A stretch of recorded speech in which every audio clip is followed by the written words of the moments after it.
Sabayin natin ang argumento mo, Bro Mario.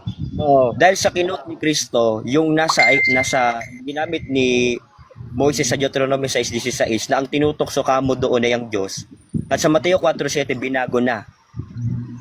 Ang pagbabago ba at pagbabawas sa talata labag sa kalooban ng Diyos, yes or no? Sa tao, syempre sa tao. Kasi utos yun sa tao, wag mong dadagdagan, wag mong babawasan eh. Yun. Diyos naman Ang siya. sabi mo kanina, Wait lang, oh. sumasagot ako, wait lang. Pambira naman, oh.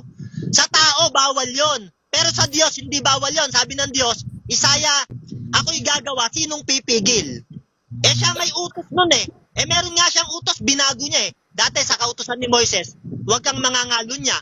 Sa kautusan ngayon ng New Testament, ang sino man tumingin ng mahalay sa isang babae, nagkakasala na ng pangangalo niya. Binago utos. O dinagdagan. Karapatan yun ng Diyos, pwede niyang dagdagan. Oo. Sa tao, hindi. Pambira. Sa talata, letra por letra, may salita ang Diyos na binago niya. Babasa ako. Pag nabasa ko, tignan mo, sige. Letra Mateo por 6. letra na. Wait Ano lang, yung sinabi ng Diyos, binago niya? Wait lang. Sasagot ako, tignan natin. Binago niya. Okay, tignan natin, Pakinggan natin to. Mateo 5. Babasa tayo, Tignan natin. Binago, Binago. Mateo 5. Sabi diyan, narinig ninyo na sinasabi sa mga tao sa una.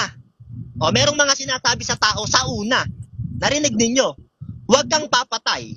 At ang sino mang pumatay ay mapapapanganib sa kahatulan. Yun ang sabi sa una. Pero sabi naman ng bago, 22, datapwat sinasabi ko sa inyo. Bago na to. Datapwat sinasabi ko sa inyo na ang bawat napukot sa kanyang kapatid ay mapapasapanganib sa kahatulan.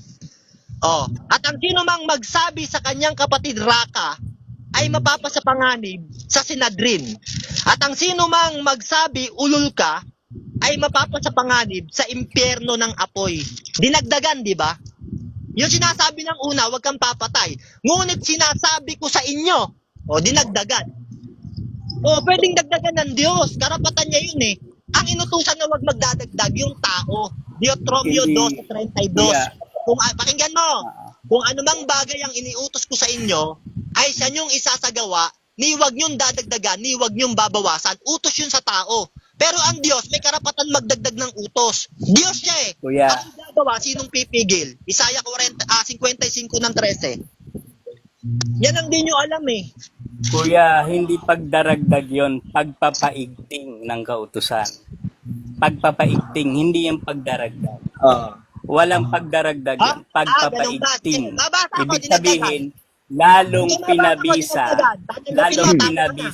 yung tinatawag na huwag kang papatay. Lalong pinabisa. Isipin mo pa lang, nagkakasala ka na. Pinabisa lalo. Ito, babasa Ang sabi, tayo. para natin nasabing nakalabas siya. Tingnan natin, babasa tayo. Mateo 5. Pinabisa lalo. Ito, tingnan natin, Paano hindi dinagdagan? Ang utos nga, huwag kang papatay eh. Ngunit sinasabi ko sa inyo. May bagong utos. Yung utos na bago, kung tawagin yung kautusan ni Kristo. Galing sa 6:2. Hindi tinawag na bagong utos yan. Pinaigting lang yan. Hindi tinawag na bagong utos yan. Letra, tatanggapin mo, talo ka na. Bagong utos, letra por Hindi na letra. tinawag na bagong utos yan. Kung may mabasa Sige, bagong utos. Basahin mo. Basahin mo. Tignan nyo yung ama. Pag Babasa ko, sabi nyo, walang bagong utos, hindi magdadagdagan Diyos. Babasa ko, Ito, unang Juan, 2:8. Binigyan kasi ang mga apostol. Muli isang bagong utos ang isinusulat ko sa inyo. Kaya nga, ganito nga yan. Mario, bro Mario. Makikiraan lang muna, bro. Wait lang. Sige, Kasi, sige. wala siyang sinasabi na bagong utos. Kundi yung dating utos, wala siyang sinusulat. Pero pagdating sa 8, muli, sabi niya, muli. Meron na. Isang bagong utos ang isinusulat ko sa inyo. Muli. Sumulat muli eh. Pahiya kayo ngayon, no?